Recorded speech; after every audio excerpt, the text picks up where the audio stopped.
कर्करोग, हृदयरोग, brain tumour, मधुमेह, ब्लड प्रेशर, पॅरालिसिस, लकवा, वाढते वजन, स्थूलपणा, संधिवात, कोलेस्ट्रॉल, जुनी सर्दी, खोकला, अस्थमा, दमा, चामड्याचे स्किनचे आजार, किडनी स्टोन, पोटाचे आजार, अल्सर, कावीळ या सर्व आजारांवर आयुर्वेदिक रामबाण उपाय.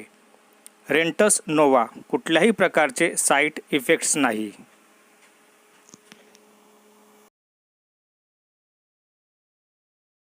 इंजिनिअरिंगच्या सीट्स 1,30,000 सँक्शन सीट्स या वर्षाच्या आहेत. त्याच्यानंतर कॅटरिंगच्या असणाऱ्या सीट्स आहेत, डिझायनिंगच्या असणाऱ्या सीट्स आहेत, त्याच्यानंतर IT सेक्टर्समधल्या असणाऱ्या ज्या सीट्स आहेत, या एकंदरीत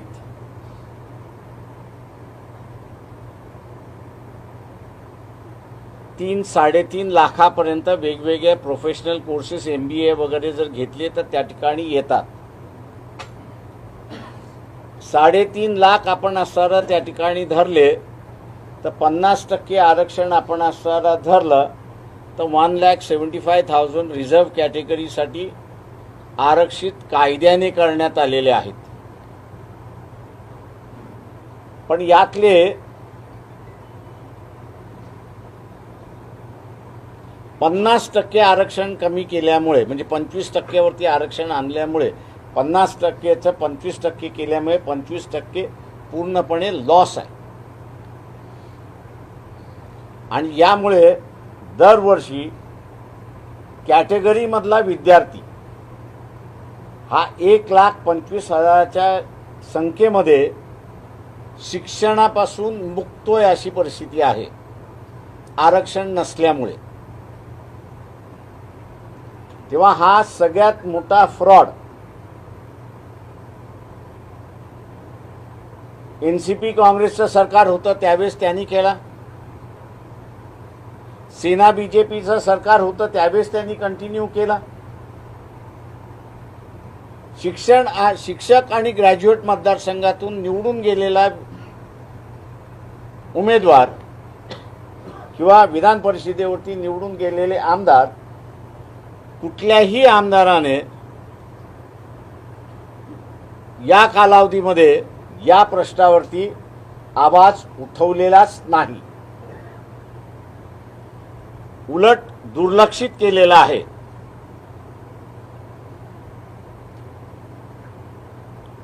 याचा तोटा एक झालेला मी आपल्याला असं सांगतो की सीट आरक्षित झाली,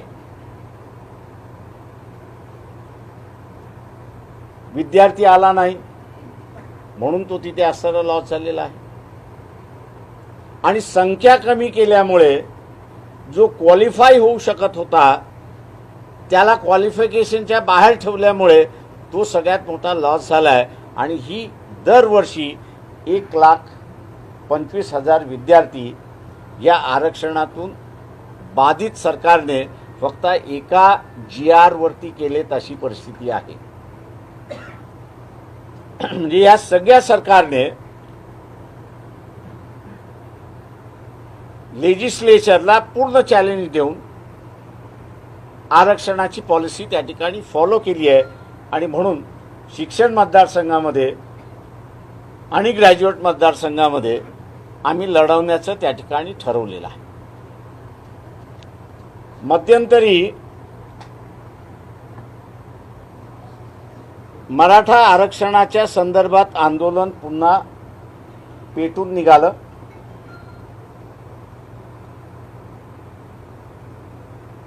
या आंदोलनकर्त्याच्या सुद्धा तोंडाला पानं पुसण्यात आली असं मी त्या ठिकाणी आरोपच करतोय.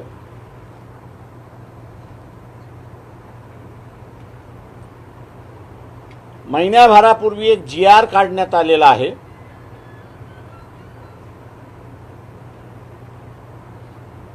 ते GR मध्ये असं म्हटलेलं आहे की इकॉनॉमिकली बॅकवर्ड क्लास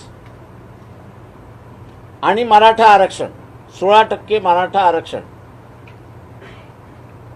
हे ज्यावेळेस लागू केल्या जाईल त्यावेळेस त्या विद्यार्थ्यांना स्कॉलरशिप आणि फ्रीशिप सुद्धा लागू केल्या जाईल. या निर्णयाचं आम्ही स्वागत करतोय. पण मराठा आरक्षण हे कोर्टामध्ये अडकलेलं आहे. त्याच्यामुळे यावर्षी लागू होईल की न लागू होईल याचं सांगता येत नाही. ज्या अर्थी कॅबिनेटने डिसिजन घेतलाय फ्रीशिप आणि स्कॉलरशिप द्यायचा, याचाच अर्थ बजेटरी प्रोव्हिजनची सुद्धा सोय झालेली आहे.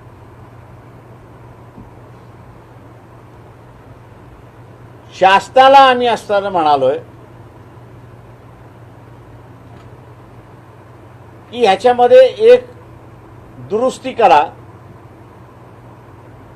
आणि ती म्हणजे 16% आरक्षणामध्ये जो मराठा समाज येईल तो वेगळा राहील, पण त्याला यायला वेळ आहे अजून. जनरल ॲडमिनिस्ट्रेशनच्या निमित्ताने, जनरल ॲडमिशनच्या निमित्ताने जो मराठा आज शिक्षण क्षेत्रामध्ये ज्यांनी प्रवेश केलाय त्याला हा GR तुम्ही लागू करा. शासन ॲडमिशन घेतलेल्या मराठा विद्यार्थ्याला लागू करण्यास आज तयार नाही, अशी असणारी परिस्थिती आहे. आंदोलनकर्त्यांना गाजर दाखवलं की निर्णय लागू द्या, तुम्हाला फ्रीशिप अँड स्कॉलरशिप आहे. पण जो विद्यार्थी, मराठा समाजातला विद्यार्थी ॲडमिशन घेतलेला आहे, म्हटलं तुम्हाला हा GR जसाच्या तसा लागू करता येत नसेल तो ओबीसीच्या निमित्ताने क्रीमिलियर, नॉन क्रीमिलियर करा. जो नॉन क्रीमिलियर मराठा विद्यार्थी आहे त्याला तुम्ही असं लागू करा. पण सरकार कुठल्याही परिस्थितीने ऐकायला तयार नाही आहे. त्यांनी असणारा मराठा समाजातले आंदोलनकर्ते जे होते त्यांची फसवणूक केली आहे. ह्या फसवणुकीच्या निषेध आम्ही असणारा त्या ठिकाणी करतोय. आणि विधान परिषदेमध्ये आम्ही निवडून गेलो, रस्त्यावरती जसं लढतोय तसं हा विधानसभेमध्ये सुद्धा आम्ही लढणार अशी परिस्थिती. शासन करते इकॉनॉमिकली बॅकवर्ड क्लास आणि मराठा समाजाला स्कॉलरशिप ज्यावेळेस देऊ शकते, फ्रीशिप ज्यावेळेस देऊ शकते, त्यावेळेस ती ओबीसीच्या विद्यार्थ्याला, नॉन क्रीमी लेअरच्या विद्यार्थी जो ओबीसीचा जो आहे त्याला सुद्धा स्कॉलरशिप, फ्रीशिप आणि स्कॉलरशिप मिळत नाही. तुम्ही एका नवीन कॅटेगरीला देऊ शकता, त्याचं आम्ही स्वागत करतोय. मग तुम्ही ओबीसीला का देत नाही? तेव्हा मागच्या 3 वर्षाचे ओबीसीचे फिगर्स आपण असताना पाहिले तर अनेक ओबीसीच्या सीट्स वेकंट राहिलेल्या आहेत. आणि त्या वेकंट याच्यासाठी राहिल्या की ज्या भरमसाठ फिया वाढलेल्या आहेत ते आईबाप देऊ शकत नाही, म्हणून त्या विद्यार्थ्यांनी दुसरा कोर्स घेतला की तो त्याच्या आईबापाला एफोर्डेबल आहे. हा नॅशनल लॉस आहे असं मी त्या ठिकाणी मानतोय. शिक्षण ही शासनाची जबाबदारी असली पाहिजे या मताचे आम्ही आहोत. आणि म्हणून विधानसभेमध्ये आम्ही इथल्या सगळ्या या ग्रॅज्युएट मतदारसंघाच्या मतदारांना आवाहन करतोय की 2 बाजूने इथला असणारा ओबीसीचा लॉस होतोय, आरक्षित वर्गाचा लॉस होतोय. एका बाजूला 1,25,000 जागा कमी झालेल्या आहेत आणि दुसऱ्या बाजूला आरक्षण ज्यांचं लागू झालं त्यांना फ्रीशिप आणि स्कॉलरशिप नसल्यामुळे आणि ऐपत नसल्यामुळे त्या सीट्स वेकन जात आहेत अशी परिस्थिती आहे. या निवडणुका ग्रॅज्युएट मतदारसंघातला अजेंड्यावरती आम्ही असं लढण्याचं त्या ठिकाणी ठरवलेलं आहे. आणि म्हणून त्याच सेक्टरमधली असणारी माणसं निवडल्या गेली पाहिजेत हे आमचं मत आहे. आणि हा आमचा अजेंडा घेऊन आम्ही मतदारांपुढे त्या ठिकाणी जातो, प्रचार करतोय. प्रतिसाद आम्हाला असणारा चांगला यावेळेस दिसतोय. माझी अपेक्षा आपल्या सगळ्यांकडून आहे की यंगर जनरेशनचा हा इश्यू असल्यामुळे आपण सगळेजण आम्हाला असणारा चांगली पब्लिसिटी द्या अशी विनंती मी आपल्याला करतोय.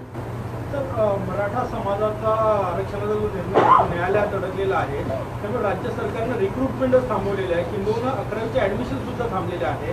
त्याचा प्रचंड मोठ्या प्रमाणात ओबीसी आणि बहुजन समाजातल्या विद्यार्थ्यांना बेरोजगारांना फटका बसतो या संपूर्ण काळात. मी आहे ना परिस्थिती. आम्ही शासनाला तेवढंच म्हणतोय की कोर्टच्या निर्णयाच्या अधीन राहून इतर वेळी ज्यावेळेस भरती झाली, म्हणजे एम्प्लॉयमेंटच्या परीक्षा घेण्यात आल्या, तुम्ही असं ह्यावेळेस का करत नाही आहे? दुर्दैवाने मी असं म्हणेन की इथला असणारा जो श्रीमंत मराठा वर्सेस गरीब मराठा हा जो वाद लागलेला आहे आणि सक्सेसफुली यावेळेस मी असं म्हणेन की गरीब मराठ्याने आपला प्रश्न ऐरणीवरती आणला आणि तो जर सोडवला गेला तर हा जो श्रीमंत मराठा आहे, निजामी मराठा जो आहे, त्याला धक्का पोचल्याशिवाय लागणार नाही. आणि पुन्हा यशवंतराव चव्हाणांच्या काळातलं किंवा विपिनच्या काळातलं जे राज्य शासन होतं ते पुन्हा सुरुवात होईल याची भीती आहे.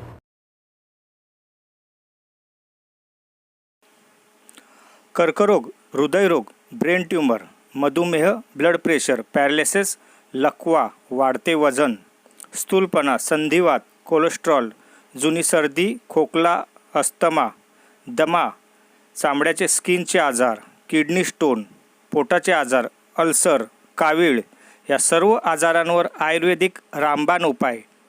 रेंटस नोवा. कुठल्याही प्रकारचे साईड इफेक्ट्स नाही.